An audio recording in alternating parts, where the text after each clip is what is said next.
Okay, so today I wanted to share my thoughts on the Full Court Press documentary that just came out on ESPN Plus, and it's on Hulu. That's how I watched it.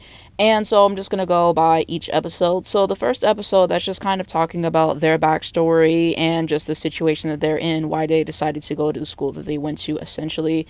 And so for Camilla, she kind of talks about being in Brazil and meeting her agent and coming over to the US just to have a better life and like all the opportunities there and the sacrifices she had to make with her family. So she even talked about how she lost like 20 pounds coming here. It was really hard because she didn't speak English and all those things. And like, wow, like she's really been through it. And then with Caitlin, she said that she committed to play at Notre Dame, but she really wanted to play at Iowa. And so she eventually changed her commitment to that. And then with Kiki, she basically said that all of her family went to a certain school. So it kind of be easy to go there in that respect. But she wanted to go to UCLA for the basketball and all those things. So they talk about that. It was nice to hear everyone's backstory and just everything behind there. And then they talk about how Camilla can't do any of the NIL deals, which is how a lot of athletes make money. And that's just unfortunate because it's a lot of money lost. But, you know, they basically just said, like, it is what it is. And also kind of just talk about the competitor that Caitlyn is and all those things. So it's a good setup for the rest of the series. For episode 2, some of the standout moments, to me at least, is whenever they're kind of talking about their relationship between Dawn Staley and Camilla Cardoso. And they talk about this all the way throughout the episodes and everything. So I might be getting the episode wrong, but they talk about it a lot.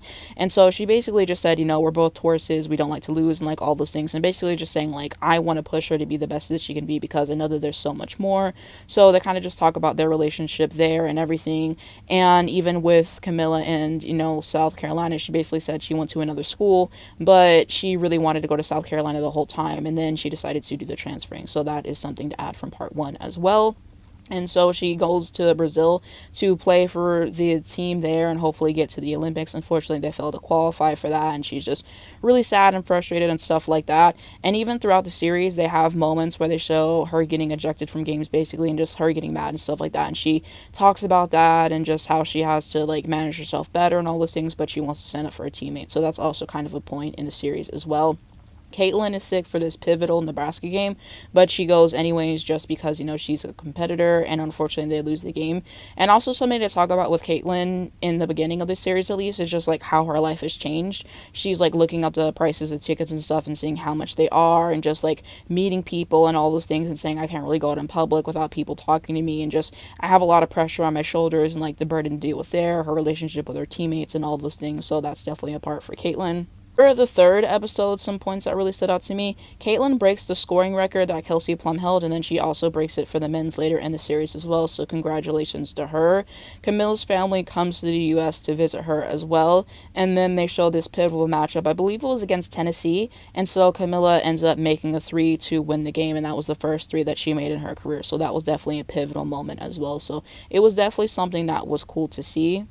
And throughout the series, they kind of just show everything that's going on with the UCLA team as well. And basically, they got it to a hot start. But then their center wasn't there for, like, mental health things. So then, like, they kind of struggled in trying to work their way back up, figure out what works and everything like that. And they're just showing, you know, Iowa, like, there was a game that they lost that, you know, Caitlin felt like they shouldn't have lost. And, like, she was really frustrated about that. And South Carolina's entire thing to try to keep continuing being undefeated. And it was unfortunate that Camilla was, like, suspended for a few games because of, you know, the fights on the court and stuff like that. And so, you know, navigating through that and everything, because they showed that game versus LSU where there was the fights, and so she got suspended for that and like all those things. So they're showing like pivotal matchups all the way throughout, and then like as the games are going on, they're kind of talking about their thought process through the game, and you know, just overall, like in terms of moments that they came up big and they're talking about that, moments that they came up short, they're showing them in a locker room at halftime and stuff like that. There was a game, I think it was UCLA, they had 14 turnovers, and I thought the game was over, but that was just at halftime. I was like, yo, this is actually ridiculous. But it was really cool to get to hear like the pep talks that they had for each other, like all the plans like that they wanted to do for the game and just strategies. So I really like that we got to see them like before the game, during the game, after the game, and just like all those parts, even them talking to the media. So I really appreciated that. And so they're showing like other pivotal matchups, like they showed the one with Iowa and LSU and like all those things. And then they also showed the one versus UConn, and they talked about the whole moving screen controversy. My opinion on that, I feel like whenever you commit a foul, it should be called, even if it is inconvenient. And that's just my opinion. And I know that that's unpopular. A lot of people felt like they shouldn't have called it. And the refs might be helping Iowa to a certain degree. I can't deny that. I definitely will give you guys that. But I just feel like whenever you commit a foul, like it should be called. So they talked about that a little bit and just like other parts there as well. well. The fourth episode is going to be the championship game. So this is Iowa versus South Carolina. They kind of just talk about the stakes going in, what they want to happen, game planning, all that stuff. And even Don Staley is basically just saying, like, we're going to play Caitlin Clark differently than we would anybody else just because of her game and all those things, and just trying to, pump the players up and, like, the motivation there, and saying, like, this game is going to be really important for you whether you win or you lose. And we see Iowa sign all that stuff. And then the game happens, Iowa loses, and then they kind of show the conference afterward with South Carolina and them talking about it. And she said, Caitlin Clark is one of the GOATs of the college game. Kamillacardoso, I think, got the most outstanding player in the tournament. And then we see Iowa in the locker room, and they're just completely deflated, because they lost the game with such big stakes, especially because they lost before, the year as well. And then they're probably also emotional because this is like the last game that a lot of them are ever going to play together, because graduation and stuff like that, and they're all going to go their separate ways. So yeah, it was cool to see like their families talking about the impact that the game has on them, and just hearing other people's perspective, and also the teammates. Like, I was glad that Kate Martin was in there as well. So that's kind of the main finishing up of that.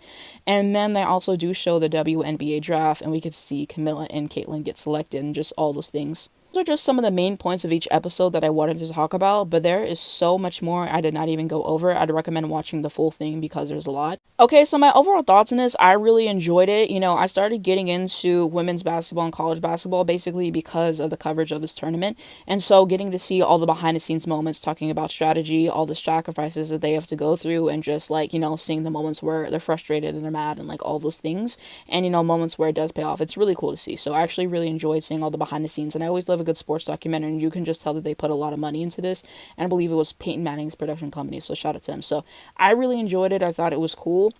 It would have been really nice to see Angel Reese be in this, or Paige Beckers, because I really like both of them as players. They made it really far into the tournament. So maybe they were asked and they declined. I don't know, but I would have liked to see them in there. But I mean, it was cool to see these three girls do their thing and hear from their families and just everyone important in their life. And this is something that I'd highly recommend watching if you're into women's basketball, or even if you aren't. It just really gives you an interesting scope of the game and, their entire perspective. So I really enjoyed it.